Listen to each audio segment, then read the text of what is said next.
நம்மளுக்கான நேரம் எப்போ வருமோ அது வரைக்கும் காத்துட்டு இருந்து தான் ஆகணும். எருமை மாடு மாதிரி தின்னுட்டு தூங்கிட்டு காத்துட்டு இருக்கிறது இல்லை.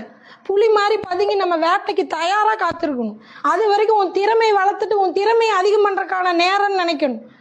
இல்லையா, நான் என் நேரம் வரும்னு படுத்து தூங்கிட்டு இருக்கக்கூடாது. உன் நேரம் வர்ற வரைக்கும் உன் திறமையை ஷார்ப் பண்ணுறதுக்கான டைமு, உனக்கு இன்னும் உழைப்பு தேவைப்படுது, இன்னும் உன் டேலண்ட்டை வளர்த்த வேண்டிய நேரம்னு நீ உன் திறமையை வளர்த்தி காத்திருக்கணும்.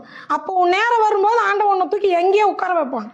அதை விட்டுட்டு இன்னும் எனக்கு நேரம் வரல, இன்னும் நேரம் வரலன்னு நீ ரெஸ்ட் எடுத்துகிட்டு இருந்தா திடீர்னு உன்னை ஒரு ரேஸு கூப்பிடும்போது உன்னால் எப்படி ஓட முடியும்? புரியுதா? வருஷத்தில் ஒரு நாள் தான் போட்டி. அந்த ஒரு நாள் போட்டிக்கு தானே ஒரு வருஷம் ப்ராக்டிஸ் பண்ணுறாங்க. ஓடுறக்குன்னு ஒரு வருஷம் இருக்குன்னு யாராச்சும் படுத்து தூங்கிட்டு இருக்கிறவன் ஓடுவானா? அந்த வருஷம் பூரா ப்ராக்டிஸ் பண்ணவன் அங்கே ஜெயிப்பானா? புரியுதா? உனக்கான நேரம் வரும். எப்போவுமே உனக்கான நேரம் இல்லை. ஆனால் உன் நேரம் வரும்போது நீ தயாராக இருந்தால் மட்டும்தான் உன்னால் ஜெயிக்க முடியும்.